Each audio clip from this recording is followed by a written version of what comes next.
Alors, bonjour tout le monde. Merci d'être présent avec nous aujourd'hui en si grand nombre.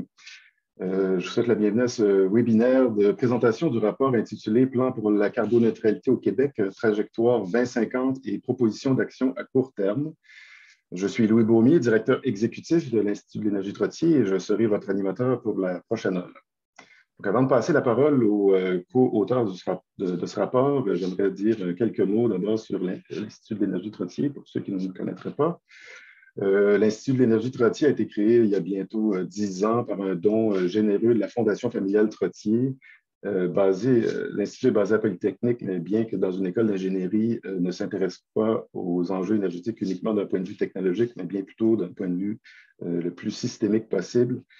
Et donc, elle tente d'encourager, au-delà de son mandat de formation et de financement de la recherche, tente d'encourager le dialogue sociétal sur les enjeux énergétiques. Parce que, comme je dis, ces enjeux dépassent uniquement la question technologique. Ensuite, quelques informations sur le déroulement du webinaire. Il y aura une présentation d'une quarantaine de minutes d'abord, suivie d'une période de questions. Pour ces questions-là, je vous invite à les écrire dans la fenêtre prévue à cet effet, la fenêtre questions-réponses. Tenterons d'y répondre. Donc, certaines, on pourra y répondre peut-être pendant la présentation, mais celles qui demandent des réponses un peu plus élaborées, on les traitera pendant la période de questions-réponses. Donc, sans plus tarder, je passerai la parole à Normand Mousseau, directeur scientifique de l'Institut de l'énergie Trottier et professeur de physique à l'Université de Montréal, et Simon Langlois-Bertrand, chercheur à l'IET, tous les deux co-auteurs du rapport. Normand? Bonjour, merci beaucoup d'être ici aujourd'hui. Peut-être tu peux passer, Simon, à la... Oui, pardon. Donc, pourquoi je vais présenter juste pourquoi on a fait ce plan-là aujourd'hui. On sait que le plan pour une économie verte déposé par le gouvernement du Québec, les mesures annoncées jusqu'à présent permettent seulement d'atteindre à peu près 51 de la cible, si tout se passe bien. Donc, si on est très optimiste. Et la question à laquelle on voulait répondre était de voir qu'est-ce qu'on peut faire de plus ou qu'est-ce qu'on peut faire différemment et quels sont les enjeux liés avec le plan actuellement. Donc, pour ça, on s'est appuyé sur de la modélisation technico-économique qu'on a faite et dont Simon va vous parler tout à l'heure. On a fait une analyse un peu similaire au niveau canadien qu'on a publiée en février dernier. Et je dirais notre analyse succincte là, qui va être développée dans le restant de la présentation, c'est que les mesures du PEV telles qu'elles sont développées visent des réductions progressives, mais des réductions qui n'amènent pas la transformation en profondeur dont on a besoin si on veut atteindre les objectifs de carboneutralité pour 2050. Donc, l'analyse qu'on va présenter, les propositions qu'on va présenter, c'est dans une optique vraiment de transformation et pas simplement d'objectifs à court terme à 2030, mais vraiment d'objectifs à la fois de 2030 et de 2050. Donc, pour les détails et l'ensemble du plan, là, je laisse la parole à Simon Langlois-Bertrand.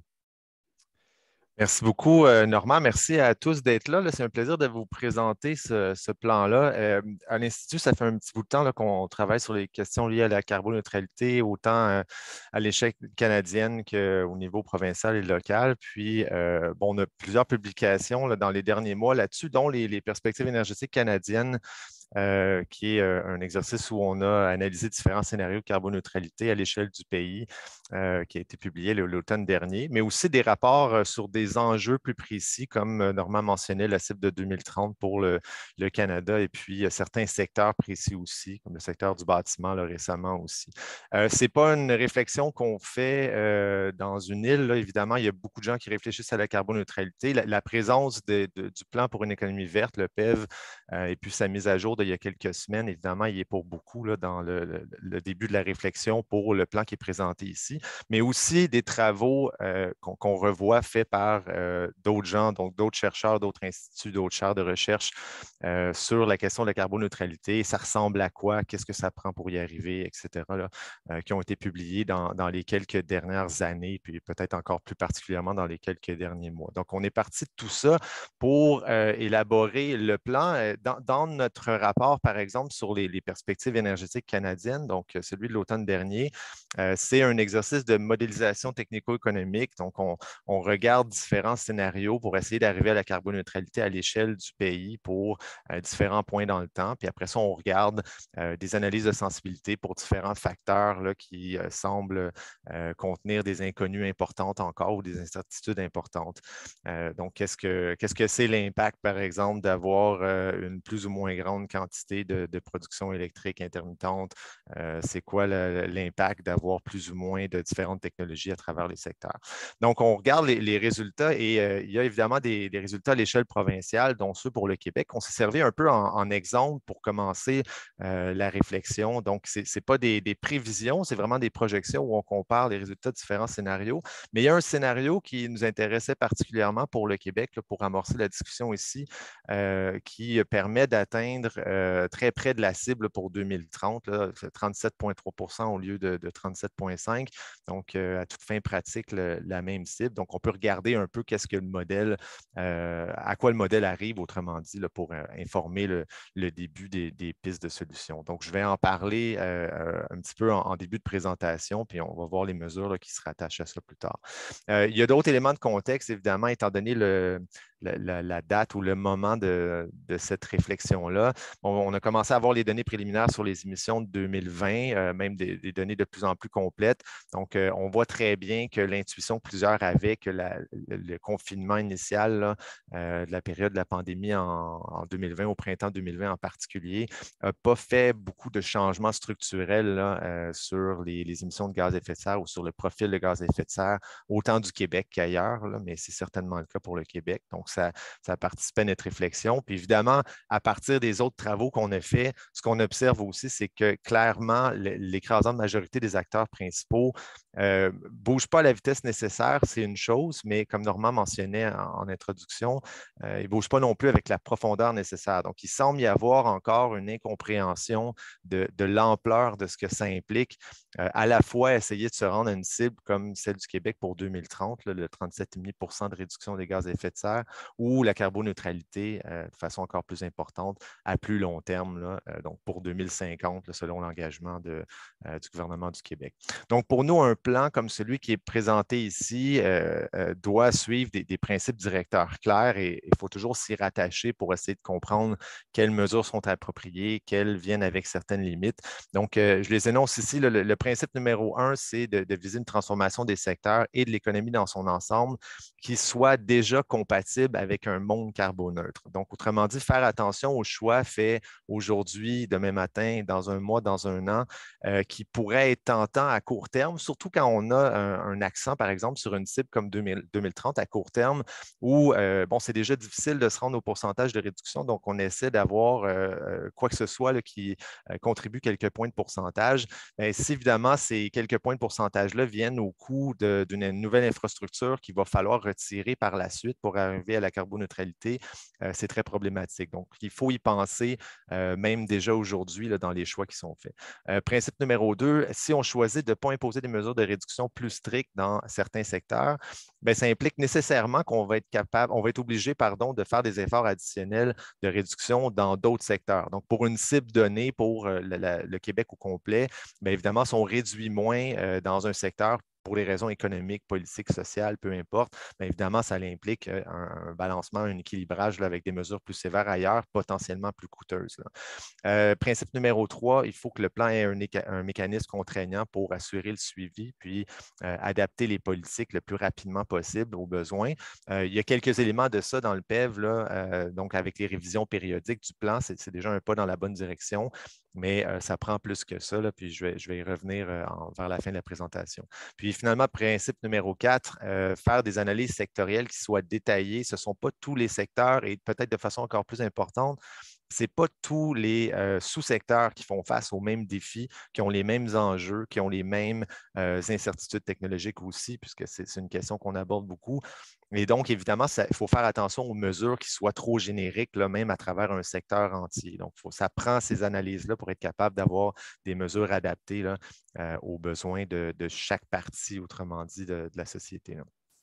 Je mentionnais tantôt dans le rapport sur les perspectives énergétiques canadiennes, il y a un scénario, comme je disais, qui s'approche très près là, de la cible de 2030. Donc, juste pour regarder certains des résultats là, à grande échelle, pour voir quel genre de leçons un peu tirées là, au-delà là, des chiffres exacts des réductions.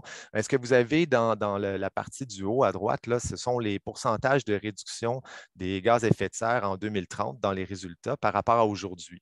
Donc, ce qu'on voit très clairement, par exemple, c'est qu'il y a des secteurs qui se transforment beaucoup plus lentement. Le secteur des transports, le secteur de l'agriculture, entre autres, malgré le fait que le transport soit une très grosse partie là, de la quantité de gaz à effet de serre émis par la province à chaque année. Puis la raison, c'est qu'il y a certains secteurs, évidemment, où c'est plus difficile de transformer rapidement. Ça ne veut pas dire qu'il n'y a pas des transformations majeures à faire sur le long terme, mais d'ici 7 ans et demi, bien évidemment, il faut se poser des questions sur qu'est-ce qui est possible de faire, étant donné certaines contraintes là, liées à l'inertie du secteur. Donc, je vais revenir tantôt dans la présentation des mesures, là, bien sûr. Par contre, on voit aussi, bon, je reviens à mon principe numéro 2, s'il n'y a pas de réduction près de l'ampleur de la cible dans certains secteurs, ça veut dire plus ailleurs. Mais il y a d'autres secteurs dans ces résultats-là, effectivement, qui vont plus vite. Et qui réduisent de façon plus substantielle, comme le bâtiment, l'industrie et puis les déchets là, que je souligne ici. Il y a d'autres résultats intéressants dans un scénario comme ça qu'on a remarqué. Par exemple, l'augmentation assez drastique et rapide là, de l'utilisation de la biomasse, presque 60 d'augmentation d'utilisation, ça c'est d'ici 2030. C'est une très forte augmentation. Ce qui est important peut-être de souligner aussi, c'est que ça ne veut pas dire plus de ce qu'on fait déjà simplement, donc plus de biocarburants, etc.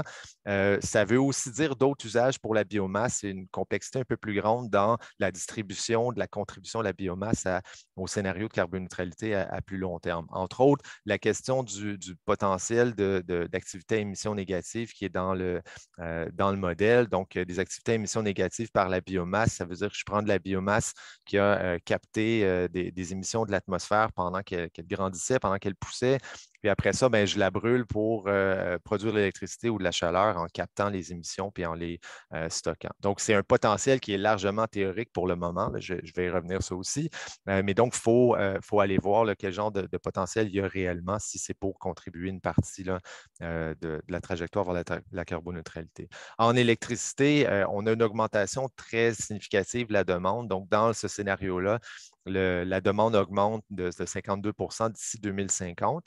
Ce n'est pas tout de suite, donc ce n'est pas l'année prochaine ou l'année suivante, mais assez près de 2030, on commence à avoir une augmentation plus importante qui est liée à l'électrification quand même à grande échelle de la plupart des secteurs, là, incluant le transport, le bâtiment, etc. Donc, c'est un chiffre qui est dans l'ordre de grandeur de ce qui a été annoncé par Hydro-Québec dans la publication de ses dernières perspectives stratégiques il y a quelques semaines, là, quelques mois en fait. Donc, le 100 TWh d'ici 2050. Ce qu'il faut noter par contre, c'est que le 52 d'augmentation ici, il inclut des transformations à travers les secteurs qui incorporent déjà une amélioration assez importante de l'efficacité énergétique des technologies utilisées. Donc, ce n'est pas 52 avant toute amélioration du genre, c'est 52 en tenant déjà compte. Donc, c'est vraiment une quantité énorme là, qu'il faut considérer évidemment dans l'élaboration des mesures du plan. Dans les éléments du PEV, il y a beaucoup de mesures qu'on reprend. Il y a des pas dans la bonne direction et il y a énormément de mesures là, pour ceux qui ont regardé le détail du plan pour une économie verte. Donc, nous, on s'est surtout fié sur la mise à jour là, il y a quelques semaines. Donc, les cibles de véhicules zéro émission, par exemple, d'ici 2030, élargir la norme pour les véhicules lourds ou commerciaux. Certainement, c'est un pas dans la bonne direction pour nous. Il y a d'autres mesures dans des secteurs comme l'agriculture ou l'industrie qui vont de soi, là, selon nous, puis on les décline de façon un peu plus détaillée, puis on les supplémente, mais on ne les remet pas nécessairement en question non plus comme point de départ. Par contre, il y a aussi d'autres mesures qu'on considère comme étant plus problématiques au vu des principes que j'énonçais plus tôt, là, les 4 principes pour soutenir le plan. Donc, entre autres, l'entente Hydro-Québec Énergir sur la biénergie dans le bâtiment qu'on voit comme étant moins compatible là, avec la carboneutralité à plus long terme, qui cause des problèmes là, pour cette trajectoire-là. Même chose pour la question de la biomasse où on n'a pas exactement la même évaluation là, du potentiel de contribution des biocarburants, par exemple. Donc, quelques variations importantes aussi avec les éléments qui ont été présentés dans le plan pour une économie verte. Donc, je vais passer au secteur un à un. Évidemment, ici, je présente l'ensemble du matériel. Donc, si jamais je vais vite dans certaines sections, n'hésitez pas à nous relancer dans la période de questions, bien sûr. Là. Je vais faire mon possible pour couvrir l'essentiel dans les prochaines minutes, puis laisser du temps pour les questions par la suite. Donc, je commence par le transport. Là. Le transport, c'est 44 des émissions du Québec en 2019. C'est à peu près moitié-moitié entre le transport léger, donc individuel, et puis le transport commercial et plus lourd, transport en route également. Donc, dans le transport léger, il y a déjà une politique de mobilité durable du gouvernement du Québec. Donc, on propose d'abord de la mettre en place de façon beaucoup plus sérieuse et appuyée.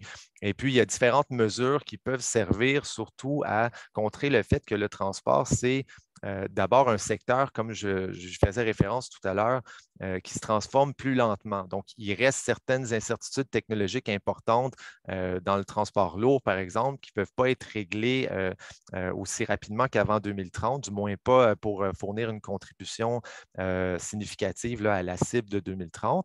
Dans le transport léger, bien, il y a d'autres inerties, même avec des cibles toujours plus fortes là, de véhicules électriques, par exemple, on a quand même une flotte qui se renouvelle relativement lentement. Donc, pour nous, c'est surtout une question de regarder au-delà du chiffre de la cible, qu'est-ce qui peut être fait pour renverser les tendances qui sont les plus inquiétantes le plus rapidement possible pour au moins mettre la table pour les réductions plus substantielles, même si elles viennent un peu après 2030. Donc, entre autres, l'augmentation continue là, et constante de la taille du parc de véhicules en transport léger. Ça nous semble être quelque chose qu'il faut ralentir et atteindre un plateau, puis même diminuer idéalement avant 2030.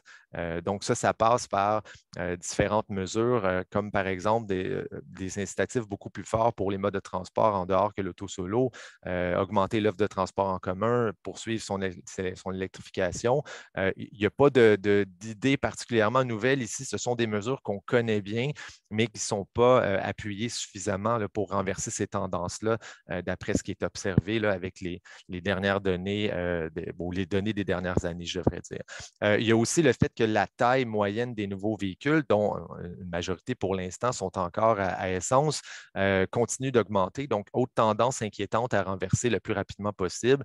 Donc, ça peut être fait en participation ou en contribution des mesures que je viens de mentionner, mais aussi d'autres mesures comme un système de malus-bonus pour réussir à récompenser ou pénaliser là, les choix par rapport à la taille des véhicules. Donc, taille, on fait un raccourci, là, mais par rapport à quel point les véhicules sont émetteurs de gaz à effet de serre ou non. Après ça, bien, il y a des obstacles dont il faut se débarrasser le plus rapidement possible. Donc, éliminer les barrières réglementaires pour le déploiement des véhicules électriques dans certaines zones clés, là, comme les immeubles multilogements, par exemple, où c'est encore plus difficile. Donc, renverser ces tendances-là tout en maintenant la cible de véhicules promenade zéro émission, ce sont les mesures principales pour le transport léger. Il y a aussi le transport, je veux dire autre, c'est-à-dire transport commercial moyen, transport lourd et puis transport hors route. Il y a quelques éléments ici, donc entre autres, avoir un échéancier plus clair pour ce qu'on veut faire avec le transport commercial en dehors du transport lourd. Dans le cas du transport lourd, il y a une question d'infrastructure à choisir et à commencer à construire. Donc, encore ici, c'est difficile d'avoir un résultat substantiel en termes de réduction d'émissions avant 2030. Par contre, ce qu'il faut faire, c'est essayer de ne pas traîner pour déterminer ça va être quoi le futur, la décarbonation de ce sous-secteur-là qui est quand même très important et assez difficile encore. Donc, il y a des incertitudes technologiques. Autrement dit, il y a plusieurs options technologiques qui existent pour le futur et il y a des choix qui vont être faits étant donné la quantité substantielle d'infrastructures qu'il va falloir construire selon le choix. Donc, on ne les fera pas tous probablement et ce sont des choix qui vont se faire dans un point de vue régional, donc avec les États voisins, avec les provinces voisines. Et donc, si le Québec ne veut pas se faire imposer des choix là-dessus à moyen terme, bien, il faudrait pousser le plus possible pour faire avancer cette discussion-là et arriver idéalement avec des choix plus fermes faits par les différents partenaires pour être capable de commencer à construire les émissions puis décarboner cette partie-là, même si c'est après 2030. Pour le transport en route, là, je mentionne d'avoir un plan de décarbonation précis avant 2025.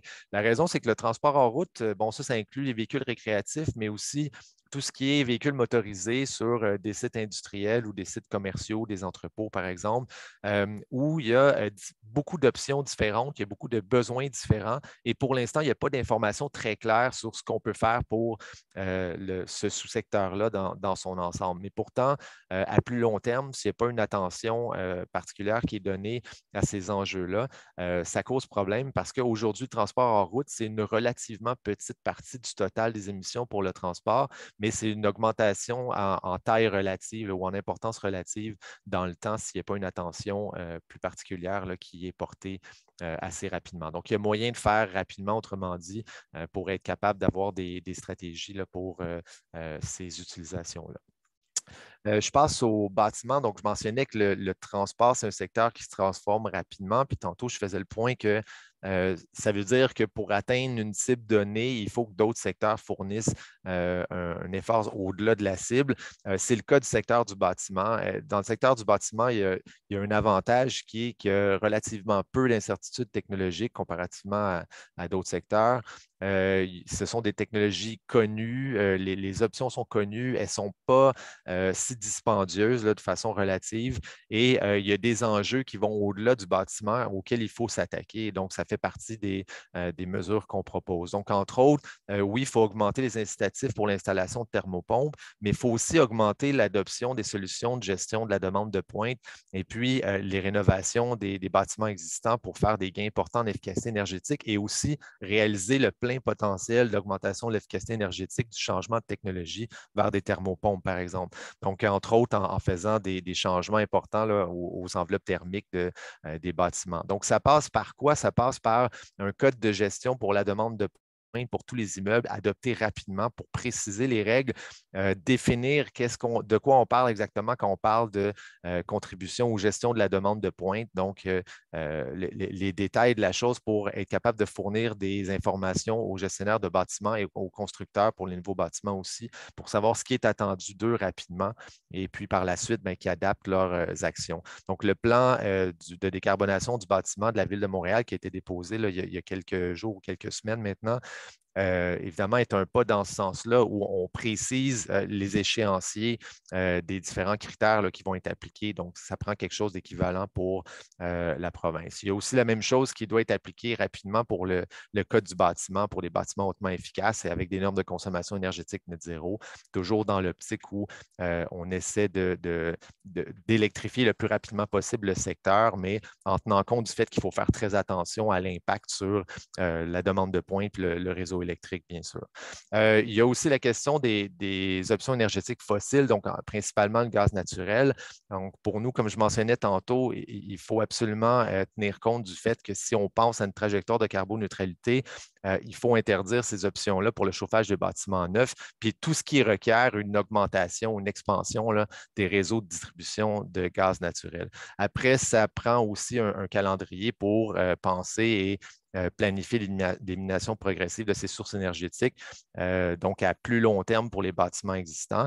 Est-ce que ça veut dire avant 2030, après 2030? Bien évidemment, ça prend un calendrier pour préciser là, où il y a des usages qui sont particulièrement difficiles à remplacer et où c'est quelque chose qui peut être fait plus rapidement. Donc, il y a un travail à faire pour après 2030, malgré le fait qu'on pense qu'il y a moyen de faire des réductions assez rapides. Il va en rester après 2030. Donc, il faut aussi s'attarder, bien sûr, là, à faire cette planification-là assez rapidement. Bon, je pense à l'industrie, il y a des éléments communs avec l'approche que je viens de présenter pour le bâtiment, c'est-à-dire de préciser rapidement certaines règles pour les utilisations où on a pour les émissions, pardon, où on a des options et où ça prend un ensemble d'informations qui est plus clair pour les acteurs qui ont des choix à faire quand ils changent leur équipement, quand ils prennent de l'expansion, etc. Donc, entre autres, un code thermique zéro émission pour les applications à chaleur faible ou moyenne. Il faut comprendre qu'en industrie, il y a deux catégories d'émissions, donc les émissions qui sont liées à la production de chaleur et puis les émissions qui sont liées aux procédés industriels. Chacune des catégories, puis même à l'intérieur de ça, il y a la variation, va présenter des défis très, très différents avec des solutions potentielles qui sont très différentes aussi. Donc, clarifier tout ça avec des règles plus claires rapidement qui permettent de développer des stratégies de décarbonation puis des feuilles de route pour les procédés qui soient très clairs, ça nous apparaît comme quelque chose qui peut être fait très rapidement rapidement et qui va avoir des bénéfices assez rapidement par la suite aussi. En termes de mesures plus précises, bien, pour la production de chaleur, il existe des thermopompes industrielles qui ont un potentiel important pour les applications à chaleur faible, entre autres, mais sont très difficiles à obtenir sans avoir une expertise à l'intérieur de l'acteur même, là, de l'industrie même, pour en faire l'assemblage, l'installation. Donc, être capable de fournir, de créer, autrement dit, ce marché-là, cette chaîne d'approvisionnement-là, ça nous apparaît comme une opportunité pour le Québec, certainement, puis être capable, évidemment, de ne pas imposer à des acteurs qui n'ont pas nécessairement l'expertise là, à l'intérieur de leurs installations pour faire ce genre d'installation-là qui agit comme un frein, finalement, là, à l'adoption de cette option technologique-là. Il y a aussi le potentiel de la valorisation de la chaleur fatale dans l'industrie lourde qui demeure une voie qui est connue, mais bon, mal évaluée dans ses détails. Qu'est-ce qu'on peut faire exactement avec ça? Il faudrait le préciser rapidement, puis bon, faire planifier les investissements en conséquence. Évidemment, tantôt, je faisais référence aux activités à émissions négatives avec la biomasse. Bien évidemment, il faudrait voir assez rapidement ce qu'on peut réellement faire avec ça dans l'industrie pour la production de chaleur. Donc, ça veut dire de faire des projets pilotes au moins pour être capable d'aller tester là, certaines technologies qui demeurent pour l'instant très théoriques. Là. Donc, être capable vraiment d'évaluer qu'est-ce que ça pourrait être comme contribution à la carboneutralité à plus long terme par la suite. C'est quelque chose qui devrait être fait bien avant 2030, là, si possible. Dans le cas des procédés, donc ça, c'était pour la production de chaleur, donc dans les émissions liées aux procédés, ça prend des feuilles de route. On a des détails, par exemple, pour l'évolution du procédé hélicis pour l'aluminium, mais on n'en a pas beaucoup pour les autres procédés industriels clés qui sont une source importante d'émissions et évidemment qui sont plus difficiles à remplacer. Donc, il y a moins d'options technologiques faciles, autrement dit, là, pour être capable de remplacer tout ça. Donc, ça prend des trajectoires précises avec des échéanciers et puis ça prend aussi un recensement de les endroits où le captage-stockage de carbone pourrait contribuer si jamais les émissions sont inévitables ou en tout cas impossibles à éliminer puis qu'on n'a pas d'option de remplacement pour le produit qui est créé par le procédé en question. Donc, autre mesure à garder en tête pour l'industrie. Dans le cas du secteur de l'électricité, évidemment, ici, je n'ai pas mis de pourcentage d'émissions. Ce n'est pas l'enjeu. On a un secteur de l'électricité pratiquement décarboné en entier. Là. Au Québec, c'est un avantage. Par contre, ça n'enlève pas la difficulté que je mentionnais il y a quelques diapos sur l'augmentation prévue de la demande en électricité. Bon, le Québec a un peu d'avance sur d'autres juridictions là-dessus. Le 52 auquel je faisais référence tantôt pour l'augmentation de la demande, c'est un chiffre beaucoup plus petit que d'autres territoires là, qui doivent prévoir des augmentations beaucoup plus drastiques, mais ça reste énorme, évidemment. Donc, au minimum, il faudrait avoir rapidement un plan d'expansion des approvisionnements pour le long terme, même si l'augmentation n'arrivera pas demain matin. L'important pour nous, c'est de se concentrer sur la mise à niveau des infrastructures. Ce n'est pas juste pour la capacité de production d'électricité, c'est aussi pour les infrastructures de transport et de distribution parce qu'il y a des changements dans les profils de demande qui sont en cours, qui vont venir de façon plus importante. Donc, on peut penser à l'installation des chargeurs pour voitures électriques. On peut penser à de plus en plus de bâtiments qui vont se chauffer à l'électricité. Donc, ça change les besoins et ça crée une densification de la demande dans certains endroits du réseau et donc un besoin pour des équipements différents là, à différents endroits. Donc, pour nous, il y a deux enjeux avant 2030 très importants pour l'électricité et sont directement liés. Là. Le premier enjeu, c'est la compétition à venir ou déjà en cours, en fait, là, pour l'approvisionnement en pièces et composantes. Donc, on n'est pas les seuls à travers le monde qui vont vouloir électrifier leur secteur dans les prochaines années. Et donc, il faut essayer de planifier le plus rapidement possible parce qu'on ne sait pas exactement les délais d'approvisionnement, par exemple, pour installer des éoliennes ou certains types de transformateurs en 2030, en 2032, puis par la suite. Donc, si on veut être capable de devancer l'augmentation anticipée de la demande, puis de ne pas se retrouver le bec à l'eau là, par rapport à ces commandes-là, bien évidemment, il faudrait au moins avoir le plus de planification possible là-dessus. Le deuxième enjeu, puis comme je disais, c'est directement lié, c'est que c'est extrêmement crucial que le secteur de l'électricité ne devienne pas d'aucune façon un frein à la décarbonation des autres secteurs par l'électrification. Donc, s'il n'y a pas assez d'attention qui est donnée à l'augmentation de cette demande-là, au changement dans les profils de la demande, là, comme je mentionnais, bien évidemment, il y a le risque que l'électrification des autres secteurs soit ralentie. Si on réussit à le faire assez rapidement dans les autres secteurs, il faudrait au moins que le secteur de l'électricité devance tout ça pour être capable de fournir ce qu'il y a besoin, puis pas agir comme obstacle, bien sûr, à cette décarbonation-là. Je passe à l'agriculture. Donc, c'est à peu près 10% des émissions, l'agriculture. Ici aussi, on a deux catégories d'émissions. Une petite portion qui est liée à la combustion d'énergie. Donc, ici, il y a un besoin là, de planifier les investissements nécessaires pour la décarbonation de cette combustion d'énergie-là. Il y a une grande partie qui peut être faite assez rapidement. Puis après ça, il y a les émissions qu'on dit non énergétiques, c'est-à-dire qui ne sont pas liées directement à la combustion d'énergie. Donc, la fermentation entérique des animaux, les émissions qui viennent du sol, etc. Donc, il y a plusieurs enjeux ou plusieurs mesures à considérer ici. Par contre, ce qu'on voit, c'est surtout un manque de détails sur le potentiel connu de chacune des solutions possibles, de chacune des sources d'émissions possibles et ce qui peut être fait en combien de temps. Donc, dans le PEF, par exemple, il y a déjà une identification de ces enjeux-là. Il y a des points ou quelques éléments qui pointent vers des solutions pour y arriver, mais il y a très peu de détails là, sur comment on peut mettre ça en place. Et donc, une des mesures qu'on propose, c'est d'abord de clarifier très rapidement le potentiel de tout ça. Donc, un peu comme pour le bâtiment et l'industrie, d'avoir un potentiel clarifié pour chacune de ces solutions-là. Ça permet le développement de feuilles de route pour chacun des sous-secteurs, encore une fois, qui n'ont pas nécessairement exactement les mêmes enjeux et qui vont être capables de s'établir des voies à suivre pour être capables de décarboner le plus rapidement possible, de façon la plus substantielle possible, chacune de ces sources d'émissions-là. Bon, j'ai regroupé biomasse et déchets. Là, les déchets, c'est 7% des émissions en 2019. C'est une relativement petite partie du total. Par contre, comme le PEV le mentionne d'ailleurs, c'est une partie qui peut être décarbonée assez rapidement, même en presque totalité avant 2030.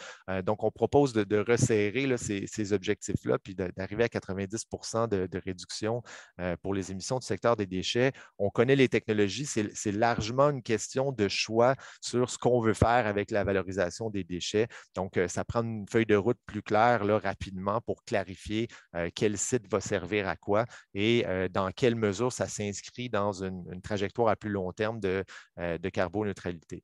La question de la biomasse est plus complexe.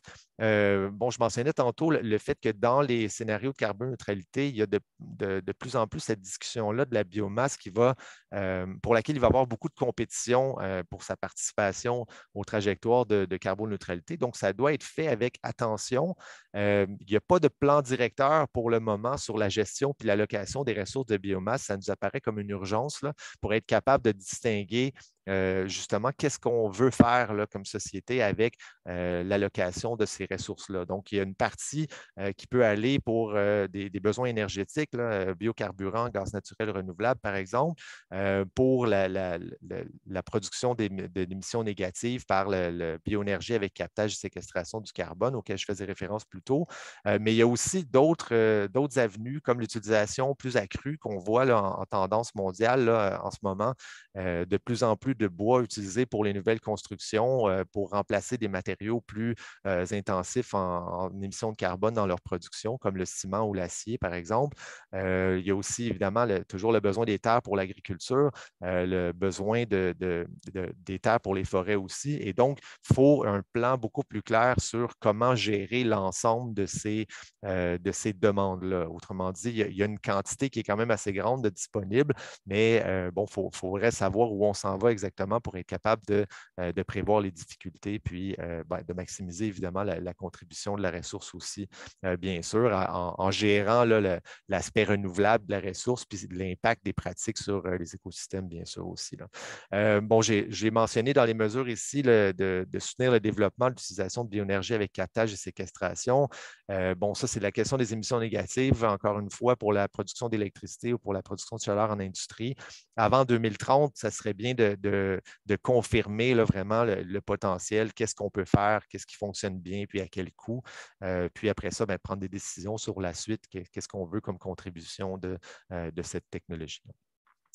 Il y a une section sur les changements de comportement aussi dans le plan. Bon, il y a plusieurs des mesures ici qui chevauchent évidemment la discussion par secteur. Là. La plupart des mesures ici, j'y ai déjà fait allusion, mais simplement pour revenir rapidement sur l'importance du fait que les mesures de changement de comportement, il faut faire attention au fait que même si souvent ce sont des mesures qui prennent plus de temps à avoir un impact sur les émissions, donc leur contribution à une cible comme 2030 peut être relativement petite, mais il n'en demeure pas moins qu'elles font partie de transformations beaucoup plus substantielles de la société à plus long terme et donc il faut commencer le plus tôt possible. Donc, entre autres, avoir une politique d'aménagement du territoire compatible avec la carboneutralité, il faut que ce soit fait rapidement pour être capable d'avoir un impact sur un horizon raisonnable à moyen terme, là, même si c'est après 2030. Puis tantôt, pour le transport, entre autres, j'ai mentionné d'avoir les mesures beaucoup plus agressives là, pour réussir à contrer l'utilisation de l'auto solo, diminuer l'augmentation du parc automobile, mais aussi de la taille des véhicules. Bien, ça passe aussi par des infrastructures de transport actif et de transport collectif qui sont beaucoup plus développées que ce qu'on a aujourd'hui. Puis évidemment, il y a la question d'efficacité énergétique dans le bâtiment. J'y ai fait allusion tantôt. Il faut faire attention au fait qu'en électrifiant le bâtiment, bon, on se trouve à augmenter la demande en pointe. Donc, il faut que ce soit accompagné des mesures que je mentionnais tantôt pour améliorer cette gestion-là. Mais il faut aussi planifier qu'est-ce qui peut être fait en termes d'augmentation de l'efficacité, par exemple, thermique des bâtiments en même temps qu'on planifie les investissements là, pour ces mises à jour. Là. Donc, il y en a quelques autres là, dans le plan, mais ce sont les principales. Avant de conclure, le temps file, mais ça va quand même assez bien. Là, j'arrive à la fin. Bon, quelques éléments sur la gouvernance. Il y a évidemment des lacunes dans la gouvernance. On n'a pas eu un succès, on n'a pas eu le succès désiré là, dans le passé au Québec comme dans d'autres endroits là, pour les mesures et les objectifs de réduction de gaz à effet de serre. Donc, nous, on identifie 3 problèmes en particulier qui doivent être solutionnés. Donc, premièrement, le fait que l'expertise demeure inégale et dispersée là, à travers l'appareil d'État. Première mesure, là, rassembler les compétences puis cette expertise-là pour être capable d'évaluer et concevoir des plans de transition qui soient transversales, donc dans l'ensemble des secteurs. Il y a des secteurs qui sont très au fait, des ministères aussi qui sont très au fait, évidemment, des défis à relever, des mesures possibles puis des difficultés. Il y en a d'autres où c'est plus difficile parce que traditionnellement, ce ne sont pas des secteurs qui avaient à développer ce genre d'expertise-là et donc d'être capable de rassembler tout ce monde-là au lieu de dédoubler, évidemment, des expertises, là, ça nous apparaît comme une priorité à considérer. Là.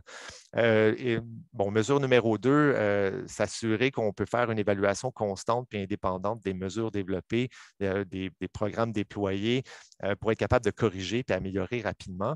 Là, il y a plusieurs éléments ici. Évidemment, le processus indépendant d'évaluation puis de proposition de correction, mais il y a aussi la question des données. Donc, on continue d'évaluer les programmes en grande partie basés sur les inventaires de gaz à effet de serre qui sont publiés avec 2 ou 3 ans de retard.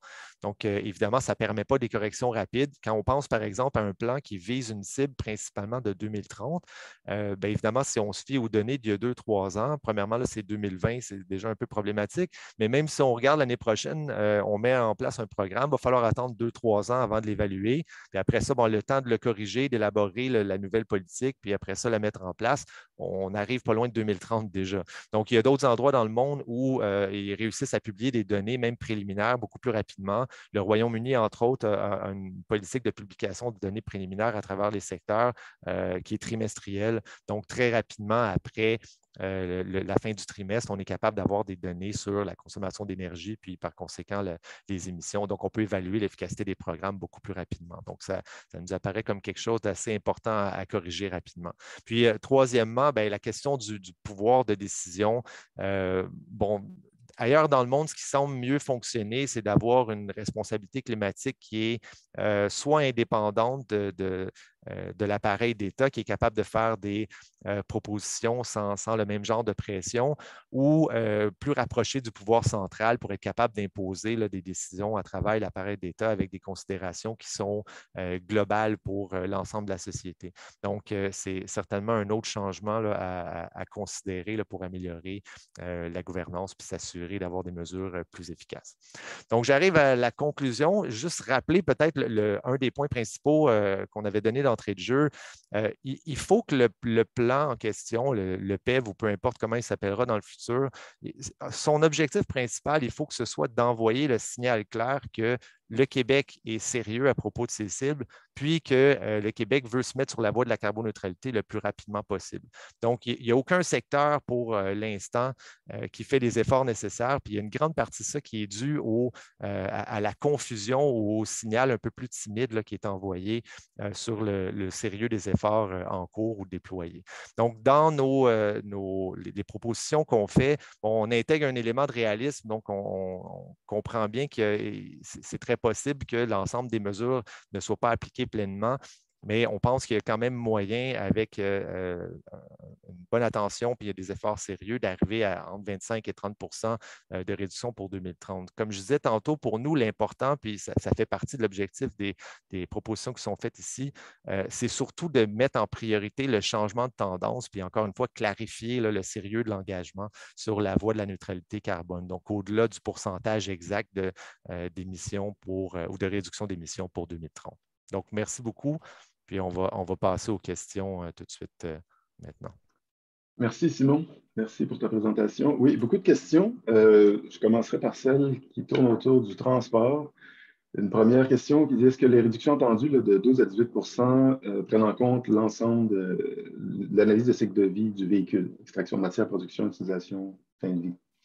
Je vais laisser Simon prendre une petite pause de sa voix. Ouais. Alors, la réponse, c'est non. On applique vraiment ici, nous, les façons de compter, la comptabilité de l'accord de Paris, c'est-à-dire que les émissions sont comptées là où elles sont faites.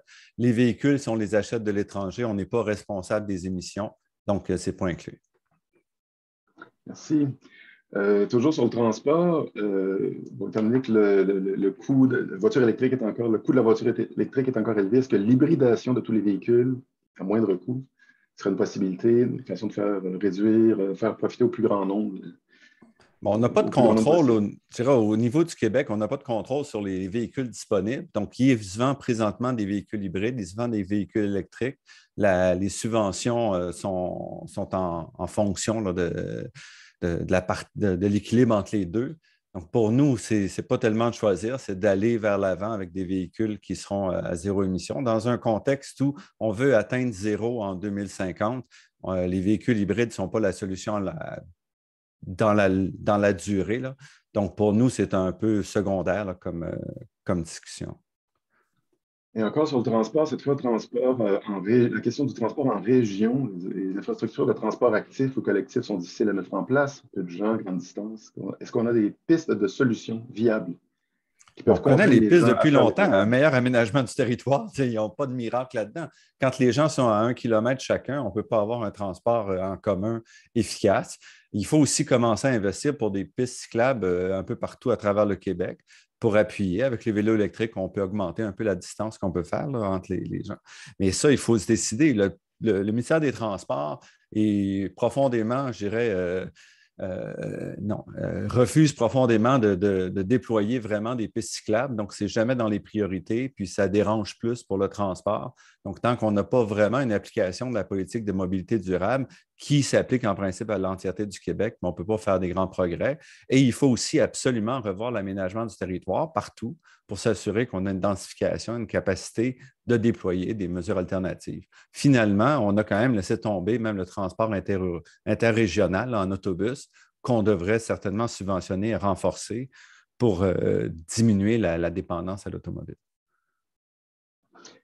On change de sujet maintenant. Pourriez-vous revenir sur les solutions de gestion de la pointe? Nommer quelques-unes de ces solutions. Donc, ça, pour nous, c'est un enjeu essentiel. Présentement, Hydro-Québec sous-traite sa gestion de la pointe à Énergir en disant, nous, on ne veut pas s'en occuper, on va laisser le gaz naturel faire le travail pour nous. Pour nous, c'est une erreur majeure, une erreur stratégique pour plusieurs raisons. Une de celles-ci, c'est que ça envoie le message aux gens dans le domaine du bâtiment que le gaz naturel ne peut pas être éliminé, qu'il faut maintenir le gaz naturel dans le système, et ce qui fait qu'on renouvelle les fournaises au gaz et autres. Donc, en gros, on continue à s'enferrer dans le gaz naturel. Heureusement, la Ville de Montréal a une approche qui est je dirais, qui est plus compatible avec les objectifs climatiques. Donc, la gestion de la pointe, il faut y faire face directement et dire, comment on va gérer la pointe hivernale. C'est vrai que c'est un enjeu. Puis si on ne la gère pas correctement, puis on a des calorifères électriques, des plaintes partout, bien, on va se retrouver à devoir augmenter beaucoup la capacité du réseau pour répondre à quelques dizaines d'heures par année. Donc, nous, ce qu'on pense, c'est qu'il faut faire une vraie gestion de la pointe, c'est-à-dire dire, voici les nouveaux bâtiments, vous devez gérer la pointe. Est-ce que c'est 10 heures, 100 heures, 200 heures? Est-ce que c'est 5 20 de la consommation? C'est ça qu'il faut définir pour permettre justement à l'industrie de proposer des solutions. Une fois qu'on met une contrainte sur la gestion de la pointe, les solutions vont être mises de l'avant et ces solutions-là peuvent être de dire on fait une meilleure isolation, on fait du stockage thermique, on emprunte la chaleur du voisin, on réduit les calories, les températures dans le bâtiment. Il y a toutes sortes de façons de le faire et je dirais il faut mettre en place un code, une réglementation qui dit voici les cibles, puis ensuite trouver les moyens pour y parvenir. Et pour nous, c'est une façon de développer une industrie aussi de gestion de pointe qui pourra être exportée parce qu'on ne sera pas les derniers, on ne sera pas les seuls à faire face à cet enjeu-là. Donc, si on est intelligent, si on définit les réglementations, bien, cette réglementation va être reprise ailleurs. On aura en place des outils, puis on aura aussi des industries qui pourront bénéficier de ça. Merci, Normand. Question maintenant sur le gaz naturel. Pouvez-vous préciser quel cas nécessite une expansion des systèmes énergétiques au gaz naturel dans le secteur du bâtiment? Mentionné pourquoi Oui, est-ce le cas? aucun. Il faut arrêter, il faut sortir le gaz naturel du bâtiment. Pour le moment, dans un premier temps, on peut dire qu'on peut le garder un peu pour certaines applications industrielles où les alternatives sont rares. Mais si on veut décarboner et atteindre nos objectifs, il faut aller vers un bâtiment à zéro émission le plus rapidement possible. Et dans ce contexte-là, il y a une question tout à l'heure sur la biomasse, on pourrait revenir, mais dans ce contexte-là, le gaz naturel renouvelable doit être gardé s'il y en a pour des applications où il y a moins de substitution que dans le bâtiment. Oui, ça, c'est ma faute. Là. Ma formulation tantôt n'était pas très claire. Je ne parlais pas d'exception dans le bâtiment, effectivement. Merci pour la précision, Normand. Ouais, ben Normand, tu devançais ma prochaine question, à savoir les applications les plus prometteuses de la biomasse selon les modèles. Je te laisse, Quelles Simon, sources de biomasse sont considérées? Oui, en fait, dans ce qu'on a fait comme analyse à plus long terme, là, donc dans les perspectives énergétiques canadiennes, par exemple, il y a un changement d'affectation des ressources de biomasse dans le temps. Donc, avant 2030, par exemple, l'utilisation de la biomasse est surtout faite pour les endroits où c'est très difficile de décarboner, entre autres pour certaines applications en transport, là, où on n'a pas beaucoup d'options qui peuvent être rapidement mises en place ou qui demeurent très, très coûteuses là, pour le moment. Par contre, à plus long terme, on a une contribution de plus en plus importante des activités à émissions négatives. Puis là, évidemment, il faut se rapporter à ce que le modèle fait, d'essayer de réduire le coût global de l'atteinte de la carboneutralité.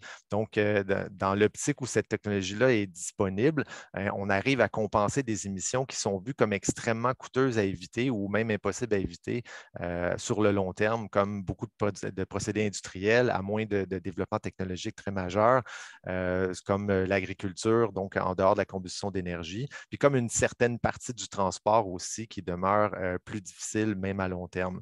Donc, on a une transformation, il y a beaucoup moins de biocarburants, bien sûr, là, à long terme. On a fait des analyses de sensibilité d'ailleurs sur cette question-là.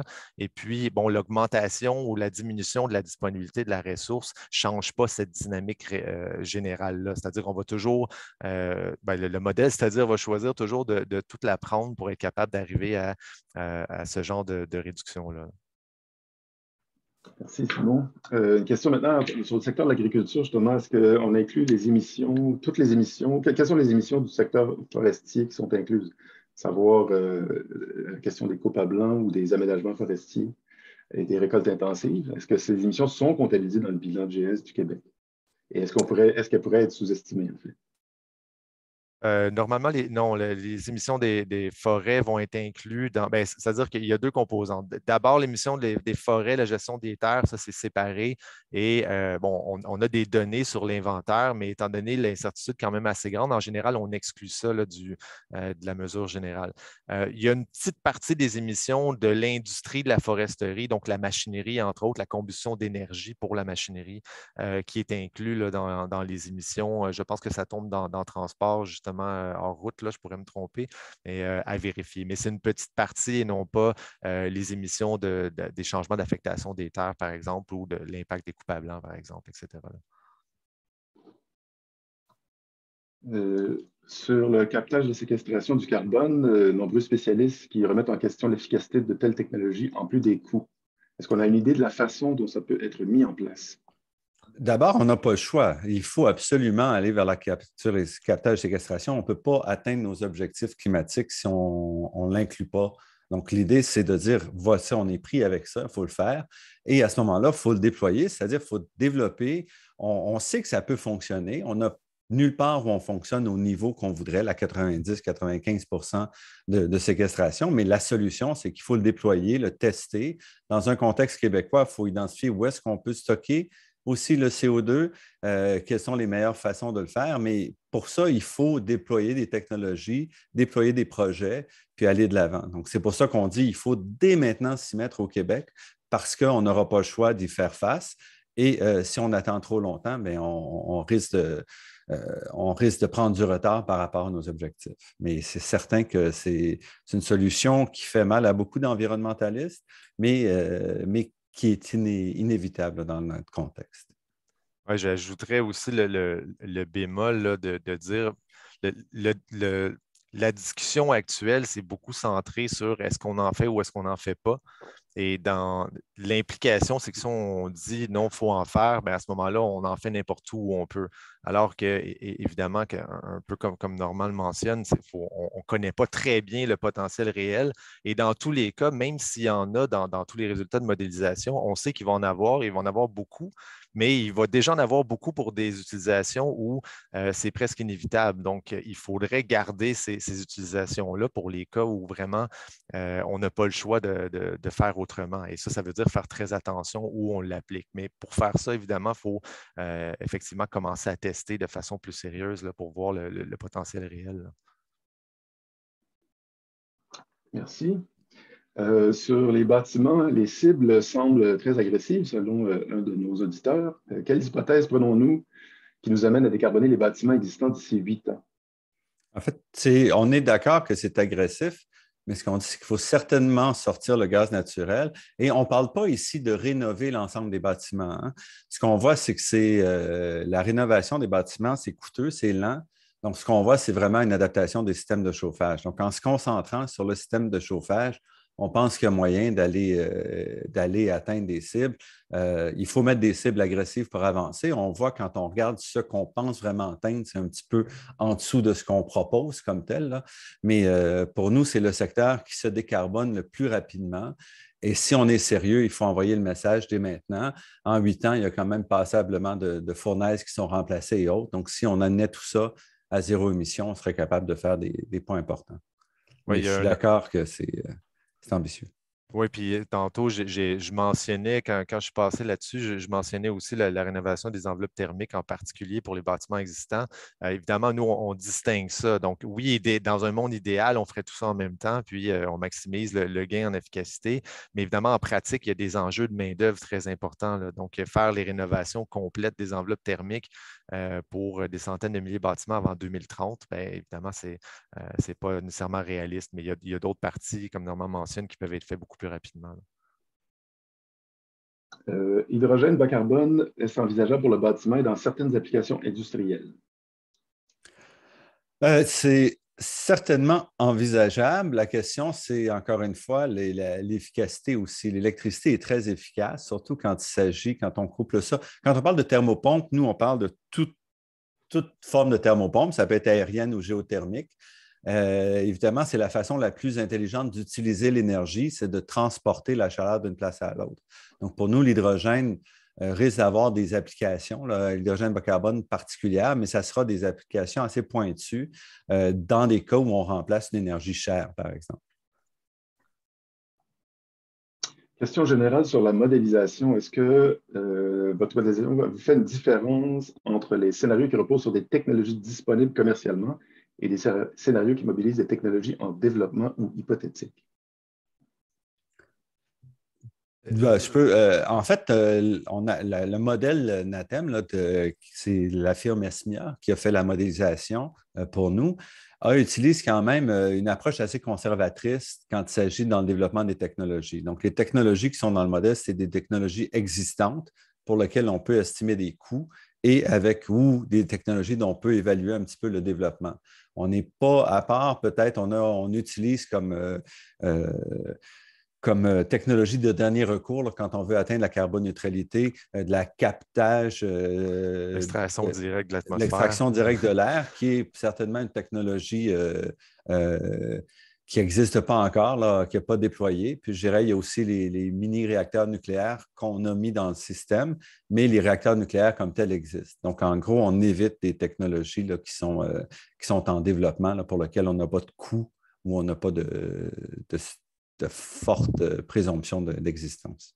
Oui, dans le modèle, il y a toute une base de données là, que SMIA a développée sur le niveau de, je ne sais pas comment dire ça, à quel point les technologies sont prêtes à déploiement ou à quel stade de leur développement elles sont. Et donc, les technologies qui sont le moins prêtes sont évitées. Puis après ça, bien évidemment, on adapte en fonction de ce qui est présent là, comme information sur les autres technologies. Question très précise ici. Comment remplace-t-on le ciment dans les bâtiments? Ça peut être par du bois, mais ça peut être aussi irremplaçable. Donc, c'est les enjeux. Donc, si on ne peut pas remplacer le ciment, il faut décarboner le ciment en amont au niveau de la production. On n'a pas réponse à tout dans notre projet. Ce qu'on dit, c'est qu'il faut développer des feuilles de route, il faut faire les analyses solides, il faut déployer des objectifs. Et l'approche qui fonctionne le mieux, c'est d'éviter d'être trop prescriptif dans les solutions technologiques et plutôt d'aller vers des prescriptions en termes d'objectifs. Donc, quel est l'objectif? Et de laisser, si on veut, l'innovation technologique, l'industrie fournir des solutions qui vont être compatibles avec les objectifs. Maintenant, question beaucoup plus politiquement chargée, je dirais. D'un point de vue politico-réaliste, comment pensez-vous réussir à influencer les actions du gouvernement du Québec, gardant en tête la réélection probable du gouvernement malgré les constats que vous faites? L'idée, c'est on n'a pas de ce qu'on fait, c'est qu'on essaie d'amener les propositions, on travaille avec les gouvernements, on n'est pas élu, on n'est pas en politique, donc on ne peut pas contrôler ces choix-là. Ce qu'on peut faire, c'est éclairer puis essayer d'arrimer un peu les propositions avec les cibles et les objectifs qui ont été adoptés en partie par le gouvernement actuel, qui a répété dans sa loi récemment que 37,5 %, c'est l'objectif pour 2030, avec dans ce cas-ci, ce n'est pas dans la loi, mais il y a une aspiration à la carboneutralité pour 2050. Merci.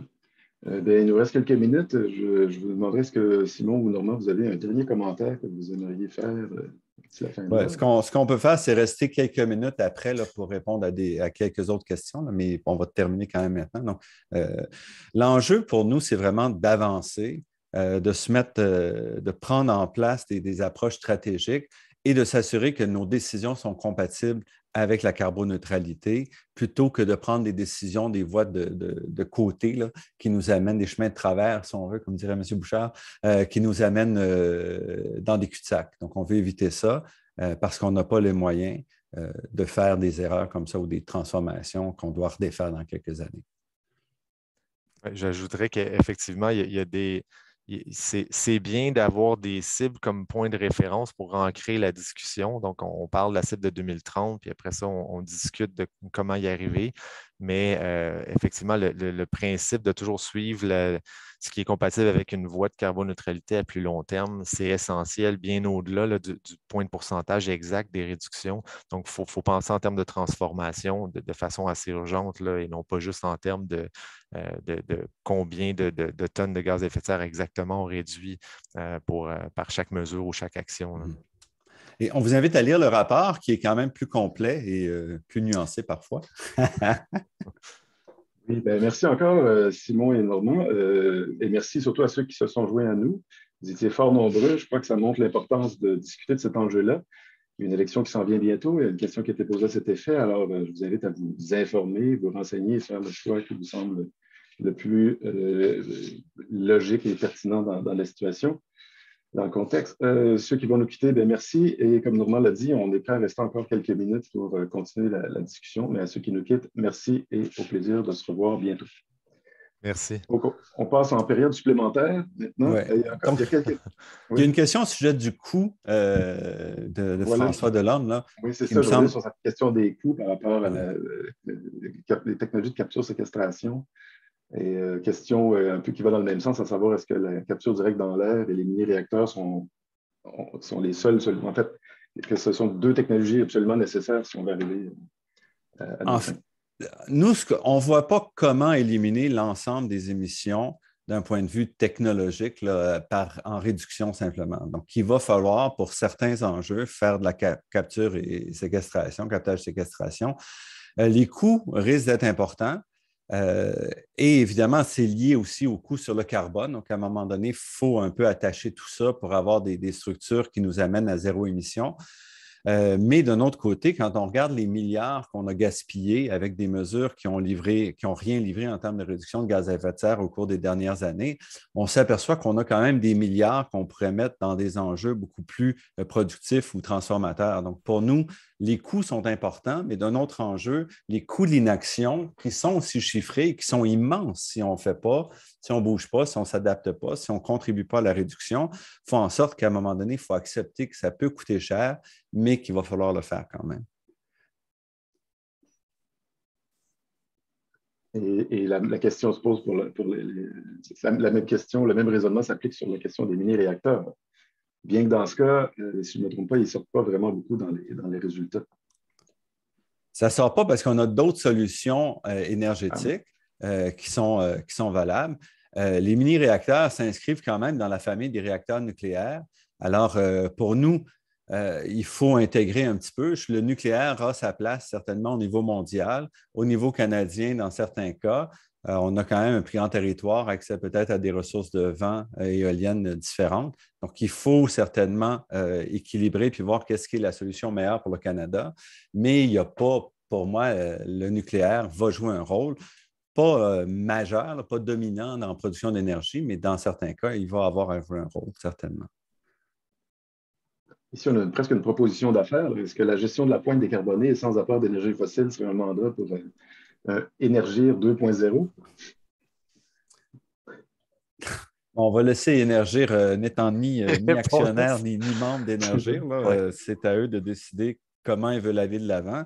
Mais pour moi, il est certain que d'un point de vue social, au niveau du Québec, le gaz naturel n'a pas vraiment sa place tel qu'il est aujourd'hui si on veut décarboner, si on veut atteindre les émissions, surtout dans les secteurs où on a des alternatives électriques, comme par exemple le chauffage. Ici, une question au niveau municipal. Quelles sont les actions à privilégier?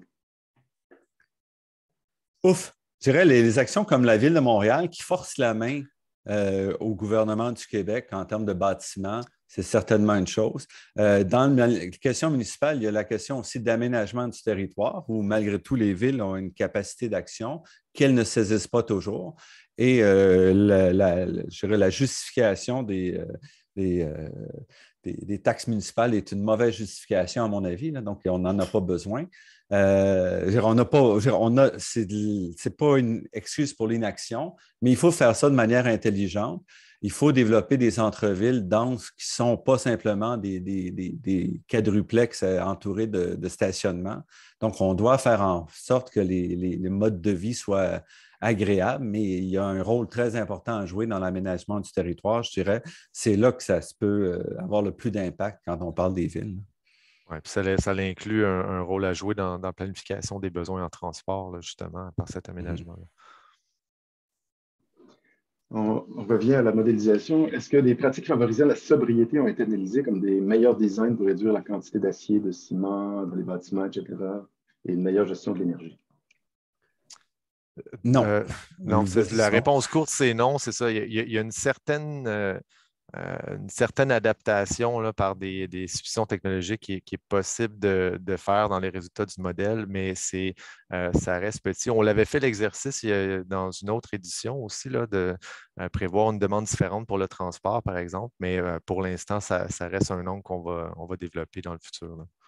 Il est certainement clair qu'on pourrait faire beaucoup mieux dans les constructions en termes de consommation et autres, dans certains comportements. Et ici, on parle vraiment de comportements, de normes, de réglementation sur comment on construit, comment on met le ciment, comment on monte on utilise les matériaux. Et au Canada, on est certainement en retard sur beaucoup d'autres pays là, sur des normes qui sont en accord avec notre objectif. On a des enjeux par le fait que c'est la CNSST, par exemple, qui décide des normes pour le grand bâtiment, qui n'a aucun intérêt en termes d'aspect environnemental. Alors, il faut travailler là-dessus, mais ce n'est pas du tout dans nos modélisations. Encore sur la modélisation, mais sur l'analyse et résultats, cette fois, est-ce que dans les données sectorielles de GES, on remarque que le secteur du transport de marchandises connaît une croissance plus forte que celui du transport de personnes? C'est une conséquence des nouvelles pratiques logistiques? Et comment on peut s'y attaquer? Bonne question. C'est difficile et on l'a vu récemment. Là, les gens, ça demande des refontes de chaînes qui dépassent le Québec. Donc, la question, c'est on peut certainement s'y attaquer en disant on va électrifier, donc sans réduire la demande ou sans réduire la logistique. Ce qu'on a vu, c'est que dans des villes, il y a moyen parfois de réaligner un peu la logistique de distribution, mais c'est quand même le dernier kilomètre qui ne sont pas ceux qui comptent le plus, je pense, là. Alors, je n'ai pas de réponse parfaite. On est dans une chaire, je suis associé à une chaire en transformation du transport qui analyse ce genre de questions-là, mais pour lequel les réponses ne sont pas faciles à trouver, là, des réponses déployables, je dirais. Une autre question, comment amener l'industrie à investir massivement dans la transformation des procédés quand le SPED, qui est le système de plafonnement et d'échange des émissions, prévoit des allocations gratuites qui couvrent les grands émetteurs? Est-ce qu'on a un bâton? Est-ce qu'on peut développer un bâton? C'est bon, oui. Oui, bien, si on a un bâton, ce n'est pas le SPED, en tout cas, certainement pas avant 2030. Là. On dit quelques mots là-dessus d'ailleurs dans le plan. Là. Donc, ça prend un autre bâton. C'est sûr qu'à l'introduction des systèmes de tarification du carbone comme le SPED, on a pensé, on a eu très peur de cette question-là, là, de qu'est-ce qui arriverait aux entreprises qui font face à de la compétition, entre autres, là, assez féroce, où il n'y a pas le même système de tarification en place. Donc, on a voulu amenuiser ça. Mais je dirais que là, on est dépassé le temps de passer à la vitesse supérieure là-dedans. Donc, qu'est-ce qu'on fait avec ces allocations-là? Qu'est-ce qu'on fait pour le futur pour s'assurer qu'on obtient quand même les résultats qui étaient visés? Donc, le SPED visait quand même une contribution importante à l'atteinte de l'objectif de 2030. Ça ne sera pas le cas. Donc, qu'est-ce qu'on veut faire? L'ensemble des propositions qu'on met ici fait partie de cette discussion-là. Mais ça va prendre, je vais dire un autre bâton, là, mais en fait, ça va prendre un bâton parce que le SPED n'en est pas un, autrement dit, là, pour reprendre l'analogie. Moi, je dirais qu'il va falloir à la fois, bon, on a le même problème avec le système canadien là, de taxe sur le carbone et un système de crédit aussi pour l'industrie exportatrice. Il faut faire la différence. Par exemple, dans le ciment, il y a une bonne partie qui n'est pas exportée. Donc, je pense qu'il va falloir être un peu plus subtil dans la façon dont on applique les crédits. Il faut aussi voir, un peu comme l'Europe s'en va, où on va mettre en place une taxe à la frontière pour les biens qui rentrent et qui permettrait d'équilibrer peut-être ou de faire pression à l'étranger pour faciliter la décarbonation de certains secteurs industriels.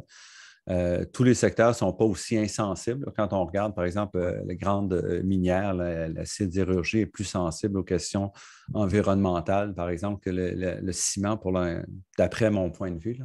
Mais ce sont des enjeux qui sont difficiles à régler sur une base là, locale comme le Québec. Question en lien avec le modèle, cette fois, est-ce qu'une réduction de notre confort collectif, une décroissance de notre économie a été évaluée dans le modèle? Non, le modèle prend comme point de départ, pardon, des hypothèses sur l'évolution de la demande pour différents services énergétiques à long terme, qui sont celles de la Régie d'énergie du Canada. Là. Donc, pour établir une base qui soit comparative après ça, avec d'autres exercices de modélisation. Donc, il y a certainement lieu d'explorer ça, mais ce n'est pas inclus pour l'instant dans ces analyses-là. Et il est difficile de voir l'échelle aussi. Le grand enjeu avec ces approches-là, c'est qu'une fois qu'on a cherché quelques pourcents de la population qui va adopter ces approches-là avec bonheur, on arrive après ça à une limite très forte qui fait qu'il est difficile de voir comment ça peut se déployer vraiment à l'échelle nécessaire pour atteindre les objectifs dont on parle. Et c'est vraiment cet enjeu-là. L'atteinte de la carboneutralité implique des transformations en profondeur qui souvent semblent plus atteignables par des transformations technologiques. Sans dire que, et on le mentionne dans notre rapport, ces enjeux-là permettent de réduire la pression, permettent de faciliter des transformations, mais elles ne sont pas celles qui sont critiques dans la transformation. Merci. Bon, une question un peu en lien peut-être avec le confort, on pourrait dire, une question sur les questions de projets récréotouristiques privés qui sont très énergivores, comme la construction d'un énorme bassin chauffé à 38 degrés à l'année longue. Est-ce qu'à votre avis, les législateurs devraient intervenir pour empêcher ou réduire l'ampleur de ce type de projet? Ces projets qui promettent des énergies vertes, mais en fait, qui ne font que créer une demande énergétique qui autrement n'existerait pas.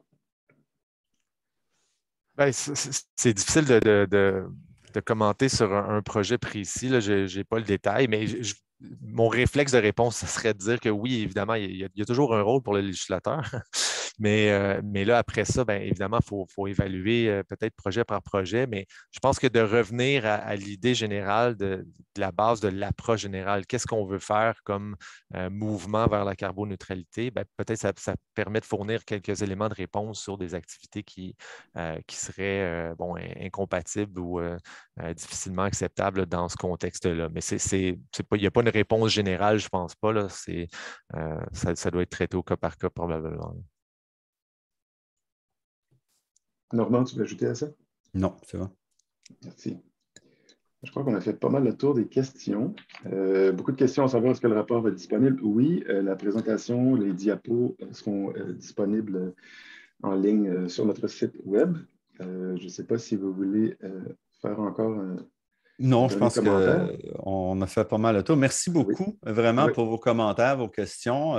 N'hésitez pas à nous revenir si vous en avez d'autres. Oui, c'est ce que j'allais ajouter aussi. Là. Vous pouvez nous contacter sans problème. Il y a nos coordonnées sur le site de l'IET. N'hésitez pas. Et on ne prétend pas que ce soit la version finale de tout ce qu'il faut faire, mais pour nous, on pense que c'est au moins, on doit faire avancer cette réflexion-là, puis essayer d'orienter, puis de mettre la discussion à un niveau suffisant pour être capable de faire les transformations. Exact. Ouais, merci. Merci à tous ceux qui sont restés avec nous et au plaisir d'échanger de nouveau bientôt. Au revoir. Au revoir.